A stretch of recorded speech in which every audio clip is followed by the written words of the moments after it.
Yo, what is good with your boys? You see the shirt, but what is good with your boys, man? We're back at it with another video, man. Just got done doing my morning cardio session. I took the dog out early this morning. I got ready for work, and I just went to do my cardio and did some stretching, just to loosen up my legs, my lower back, and things like that, right? And today's a rest day, but the training session that I'm going to show you was at this new gym I went to called H&S.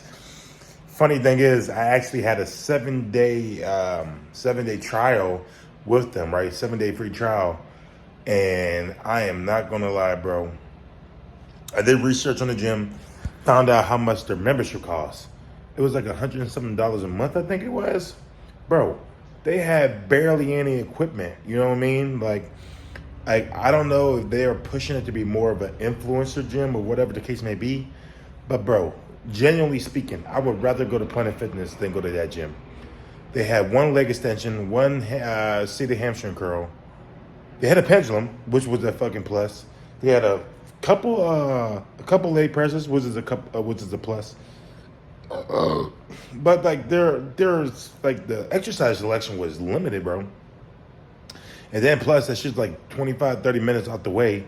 And I'm not going to drive 30 minutes out the way to a gym that's not worth the drive, you know? So, yeah, no, not going to that gym again. It was that's the only time you're ever going to see me at that gym. But the session with the weight, like with the extra, the machines that I had available, I got a really good session in, right? I got a really good session. Like, if that gym was like $25, $30 a month, then maybe, but not 100, not damn near, nowhere near. I'd rather go to Absolute Recomp, Roman Empire, Rain, even BFit, even though I don't really fuck with that gym. I'd rather go to those gyms than go to that gym. But besides the point, a lot of you guys have asked me why, like, how do I program my lifts? Like, why did I do blase this session, blase this session?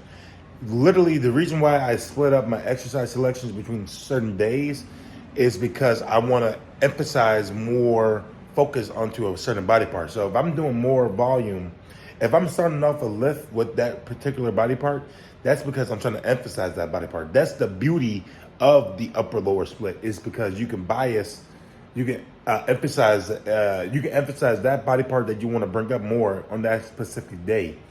And you can do so let's say I do chest first, and I do 3 sets of chest, 2 sets of back, and 2 sets of arms, right? And then the next upper day, I can emphasize back, start off with back first. So I want to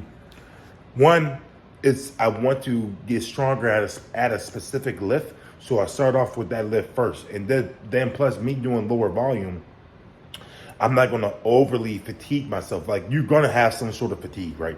Like, if you are doing any type of high frequency split, and if you're afraid of accumulating fatigue, then you're just not going to train hard, right? Fatigue is not necessary, but it's going to be a byproduct of lifting really hard, So you do not be afraid of going to the gym and feeling sore the next day. Like, it's going to happen.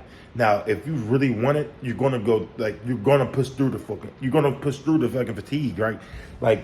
Y'all acting like the fatigue is going to cause imperable damage. Like, it's okay, man. Fatigue is okay. Don't be afraid of it, right? So that's why. So just to answer our question, though, I just went on a whole different tangent. I do certain lifts with a certain amount of volume for that day because I'm trying to bring up that body part. I'm emphasizing that body part. You understand what I'm saying? And then another thing too, I was on TikTok. I told you guys I do a lot of TikTok now. Like, I'm a TikToker. I've been growing so much on that platform. And this guy went on a whole racist tirade talking about me locking out my knees on leg press is not good for your knees and things like that.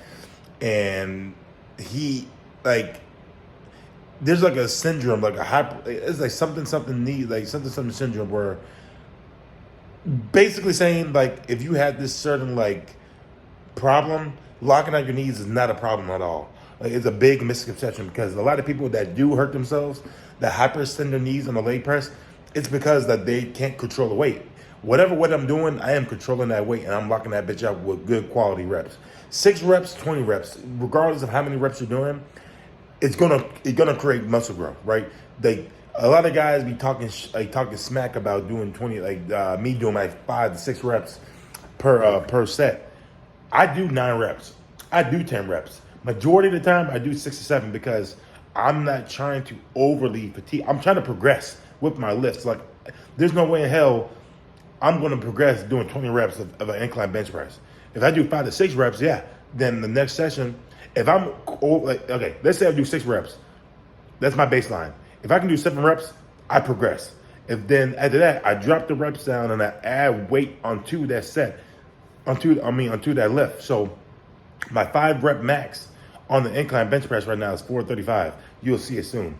But so the next time I go in there, I'm gonna do it on 440 and try to get 5 reps to 440, and then, or I might try to get an extra rep with that 435. Like, that's progressive overload. You cannot measure progressive overload with 20 reps. It's just not feasible. It's just not possible. Like, it's just dumb, And then the last 5 reps of your set is the most stimulating. So why waste 15 reps and why accumulate unnecessary fatigue doing 20 reps when you can just do 5 to 8 and progressively overload, get stronger, get bigger, and reduce fatigue by like 80%. It just doesn't make any sense to me. So like, that guy went on a whole racist tirade, blase, and I blocked him. Like, I just didn't have time for it. But regardless, man, the reason why I post on TikTok, I post on YouTube and things like that, I said it a million times, I'm gonna say it again. It's because I want to motivate and inspire more guys to go out there and get bigger, get stronger, and reach your potential muscle-wise in the gym with what God has given you, right? Like, I would never ever tell you guys that you can look like me, right? I have really good genetics. I have elite genetics, if I'm being real. I'm a 5-time state champion wrestler. I won nationals. I won Dixie Nationals. I'm a Greco-Roman wrestling champion. I'm a freestyle wrestling champion. I was the defensive player of the year on every level in college football and high school also. Like, I have really good genetics, bro. Like, if I never got sick and never got hurt and things of that nature, I'd probably be in the NFL right now. I have really good genetics. I have really good bodybuilding genetics. I have really good strength genetics. Like, I'm really strong. It's just genetics. But whatever genetics you have, don't let that limit you of training like a pussy and coping. Go out there and make the best of what you got and what God has given you. I am literally here to give you guys motivation to go to the gym, change your life in a self-improving manner. You know what I mean?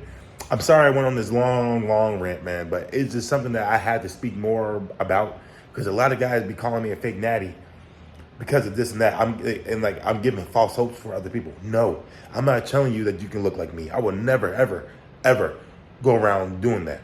But what I will tell you is that if you put in a lot of effort and you fucking bust your balls in the gym and you take your meals seriously, you take your nutrition seriously, you take your recovery seriously, you will make a lot of gains and you will be so surprised on how far you can go with your genetics. You don't know what your genetics are unless you really test them. So with that being said, man, I hope y'all enjoyed this leg day. I love y'all boys and I'll see you on the next one.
If you could come next time, share. We used to be here, now they gone.